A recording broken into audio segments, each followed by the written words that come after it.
Hi అండి, శ్రీనివాసం నుంచి నేను పార్థని. మన శరీరంలో యూరిక్ యాసిడ్ ఎందుకు ఏర్పడుతుంది, దానివల్ల నష్టాలేంటి, మామూలుగా యూరిక్ యాసిడ్ మన బాడీలో ఎంత ఉండాలి అన్నది ఈ వీడియోలో నాకు తెలిసినంత మటుకు చెప్తాను. నేను ఇదే సమస్యతో చాలా రోజుల నుంచి బాధపడుతున్నాను. చిట్కాలు అయితే పాటిస్తున్నాను, చాలా మటుకు ఇంప్రూవ్ ఉందండి. ఆ చిట్కాలు ఏంటో ఈ వీడియోలో నేను మీకు తెలియచేస్తాను. ఈ యూరిక్ యాసిడ్ సమస్య ఎంత నరకమో అది ఈ వీడియోలో తెలుసుకుందాం.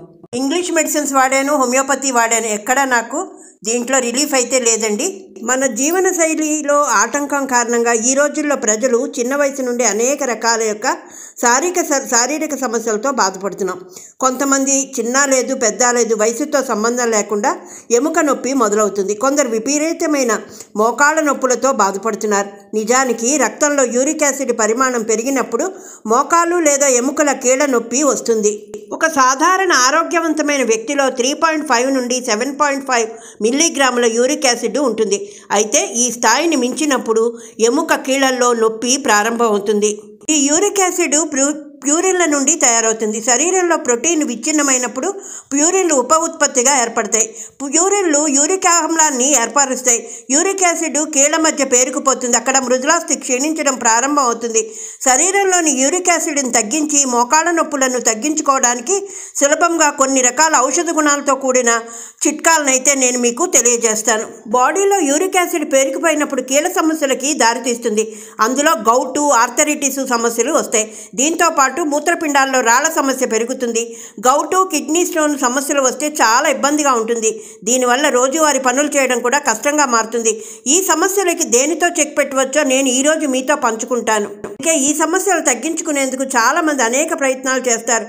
ఇంటి చిట్కాలు కూడా ఈ సమస్యకు బాగానే పనిచేస్తాయి. నుండి సమస్యల నుండి నేను ఎలా బయటపడ్డాను, నేను ఎలా తగ్గించుకున్నాను అన్నది కొన్ని చిట్కాలు అయితే నేను మీకు ఈరోజు మీతో పంచుకుంటాను. చాలా బాగా ఉపయోగపడ్డాయండి. అవైతే నాకు ఇంగ్లీష్ మెడిసిన్ కానీ హోమియోపతి కానీ తీసుకోవట్లేదు, ఈ చిట్కాల మీదే ఆధారపడి ఉన్నాను. ఈ వీడియో ఎక్కడ స్కిప్ చేయకుండా చివరి దాకా మీరు చూశారంటే మీకు అదైతే తెలుస్తుంది. ఒక కాళ్ళకే కాదండి, బొటన వేళ్ళ దగ్గర చేతులు కూడా ఇలాగే ఎర్రగా గౌటు ఏర్పడుతుందండి. ఇక్కడ ఏంటంటే క్రిస్టల్స్లా ఏర్పడిపోతాయి. అందువల్ల చేతులు కాళ్ళకి కూడా చాలా ఇబ్బంది అయ్యి నడవడానికి కూడా చాలా ఇబ్బంది పడిపోతాం. నేను చూపిస్తున్న వేలుతో ఆ ప్రదేశం అంతా నాకు ఎర్రగా కమిలిపోయి కాలు తీసి కాలు పెట్టలేనంత బాధగా ఉండేది. 2 కాళ్ళు ఈ బొటన వేలు దగ్గర ఆ ఎరుపు ఇంకా అయితే అలాగే ఉండిపోయిందండి. చాలామంది అన్నారు, షుగర్ ఉంది కదా నీకు, అక్కడ ఏమైనా గ్యాంగ్రీన్ వచ్చిందేమో అన్నట్టు ఫీల్ అయ్యారు చాలామంది. చూసారా, వాపు అయితే ఇంకా తగ్గలేదు, ఆ ఎరుపు అలాగే ఉంది. తర్వాత డాక్టర్ దగ్గరికి వెళ్ళి పరీక్ష చేయించుకొని టెస్టులు చేయించుకుంటే ఆఖరికి యూరిక్ యాసిడ్ నా బాడీలో ఎంత ఉంది అన్నది నేను వీడియోలో మీకు తెలియజేస్తాను. ఆరోగ్యవంతమైన మనిషిలో మగవాళ్ళల్లో 2.5 నుంచి 7 మిల్లీగ్రాముల దాకా ఆ యూరిక్ యాసిడ్ ఉంటుంది. అలాగే ఆడవాళ్ళల్లో 1.5 నుంచి 6 దాకా ఉంటుంది. అయితే నాకు మాత్రం 10.4 ఉందండి. ఇంగ్లీష్ మెడిసిన్ 1 మంత్ వాడాను. తర్వాత ఈ చిట్కాలు పాటించడం వల్ల నాకైతే 2 మిల్లీగ్రాములకైతే దిగింది నెక్స్ట్ టెస్ట్లో. ఏంటంటే నేను వాడిన చిట్కాలు, రాత్రి జీలకర్ర నీటిలో నానబెట్టి తెల్లవారిన తర్వాత అది వడపోసిన తర్వాత అది తాగడం వల్ల ఈ యూరిక్ యాసిడ్ యొక్క లెవెల్స్ అన్నీ కూడా తగ్గుతాయి. ఆ వడపోసిన ఆ జీలకర్రను కూడా నవలేస్తాను. అలాగే ఒక జీలకర్ర టీ తాగడం అన్నమాట. అంటే గిన్నెలో నీళ్లు తీసుకొని జీలకర్ర 3-4 చెంచాలు వేసుకొని బాగా మరగాలి. ఒక గ్లాసు నీరు అర గ్లాసు అయ్యేదాకా మరిగిన తర్వాత అది కూడా వడబోసుకొని తాగాలి. తాగితే ఏంటంటే మన బాడీలో ఉన్న యూరిక్ యాసిడ్ లెవెల్స్ అన్నీ కూడా చాలా మటుకు తగ్గుతాయి. చాలా బాగా చిట్కాలన్నీ పాటించానండి. తర్వాత కావాలంటే ఇదేంటంటే తేనె, నిమ్మకాయ కూడా పిండుకొని తాగొచ్చు. ఇలాగ తాగటం పొద్దుట సాయంత్రం తాగటం వల్ల నాకు మంచి ఫలితం వచ్చింది. ఇంకొక చిట్కా, మెంతాకులు ఉంటాయి కదా, శుభ్రంగా కడిగి నవలండి, ఆ సమస్య మరింత తగ్గుతుంది. అలాగే మెంతులు నానబెట్టి నీరు తాగినా కూడా మంచి ఫలితం అయితే మనకు కనిపిస్తుందండి ఈ మెంతాకు వలన. నేను ఇంకొక చిట్కా, మా ఇంట్లో పెంచుకున్నాను తమలపాకు.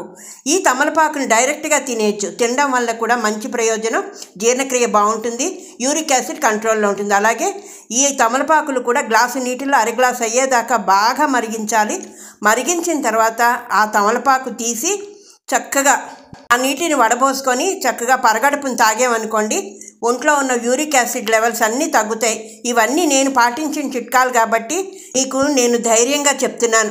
ఈ తీసిన తమలపాకుని నవిలేండి, ఏది వేస్ట్ చేయక్కర్లేదు. జీలకర్ర నవిలేస్తాను, తమలపాకు కూడా నవ్వులుతాను. ఆడా లేదు మగా లేదండి, ప్రతి ఒక్కరికి ఈ యూరిక్ యాసిడ్ సమస్య అయితే ఉంటుంది. ఎక్కువ అవడం వల్ల చాలా ఇబ్బంది అండి. కిడ్నీ సమస్యలు వస్తాయి, మనకి బాడీలో చాలా రకాల వ్యాధులన్నీ ఏర్పడతాయి. కాళ్ళు చేతులు వాచిపోయి కీళ్ళ దగ్గర నడవలేము, పని చేయలేము. ఆ ఇబ్బందులన్నీ నేను పడ్డాను. ఈ చిట్కాలు పాటించి నేను చాలా మటుకు ఇప్పుడు క్యూర్ అయిందండి. ప్రోటీన్ అధికంగా ఉండే ఫుడ్ తీసుకోవడం, సీ ఫుడ్ తీసుకోవడం, రకాల ఆహార పదార్థాలు తీసుకోవడం వలన యూరిక్ యాసిడ్ అయితే మనకి పెరుగుతాయి. ఫుడ్ తీసుకోవడంలో చాలా జాగ్రత్తగా ఉండాలి. నచ్చిందా? ఒక్క లైక్ చేసి షేర్ చేసి సబ్స్క్రైబ్ చేసుకోండి. మరొక కొత్త అంశంతో మీ పార్థ.